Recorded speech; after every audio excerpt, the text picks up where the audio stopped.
Hello snowboarders of the internet, I'm your host Avran LeFeber, and in this video we're going to be reviewing the Marhar Hyde Long, part of their experimental division of boards. Why? Because why not? This board features Marhar's hybrid camber all-terrain directional freestyle, flat between the feet, camber underfoot, and a little bit of rocker out in the tip and the tail. Basically, you get a mix of everything in there. You're going to be able to load the camber zones underneath the foot and drive the board, which is going to help elevate the rocker in the nose and the tail, which will give you ease of entry in and out of turns, as well as more optimal powder float. This board is only available in a 161. I rode this board at Copper Mountain on a day that had overcast skies, some snow falling, cooler temps, fresh corduroy with fresh snow on top of it, so you get that powder corduroy, which is just absolutely amazing, a little bit of chunder and ice, and I rode it with my Rome Black Label bindings and my K2 Thraxis boots.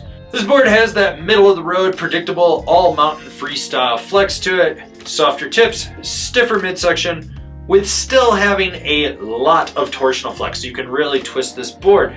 Now, it is stable to a point through the insert packs, but out in the tip and the tail, you'll notice that you get a lot of flap, and micro vibrations really do resonate back underfoot.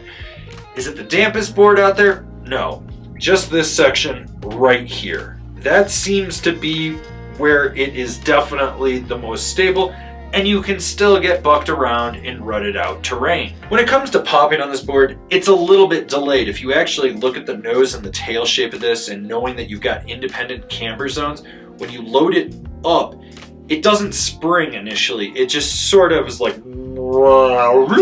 So basically, when you load up that rear camber zone, it isn't very reactive. There's a slight delay to it, and then it engages. So you want to be prepared for that and understand how to load the board to get it to engage. Now, it is easy to load up. You don't have to worry about that, and you have those independent camber zones under each foot.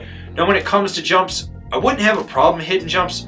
Probably don't want to hit the big line, but if you're riding more like a Peace Park, snow-featured style terrain park with a lot of transitions, it'll be fine. Small to medium jumps, I probably wouldn't push it past something that's like 25 feet.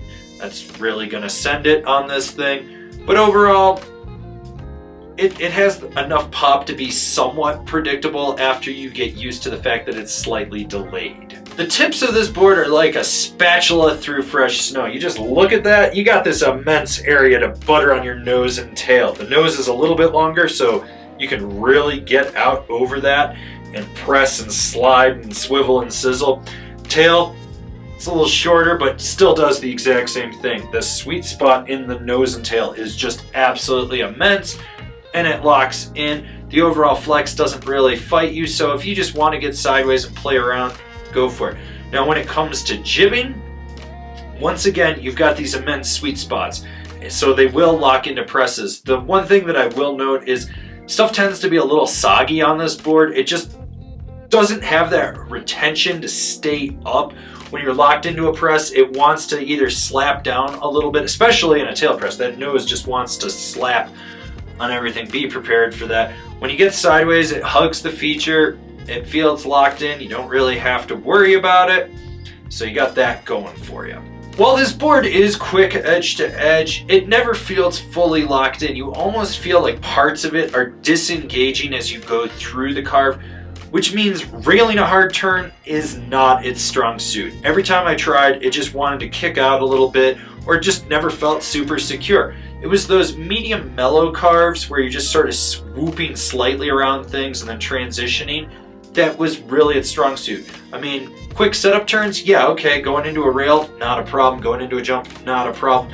But deep, hard, aggressive carves, or when I was really just trying to stay on edge and transition from one side of the run to the other and really put some power off that back foot, it just didn't do what it needed to do, in my opinion. So who's this board for? Someone that wants a unique shape that'll be a talking point and wants a bigger board that will ride smaller than it is. So this board does ride smaller than it actually is, which is kind of fun.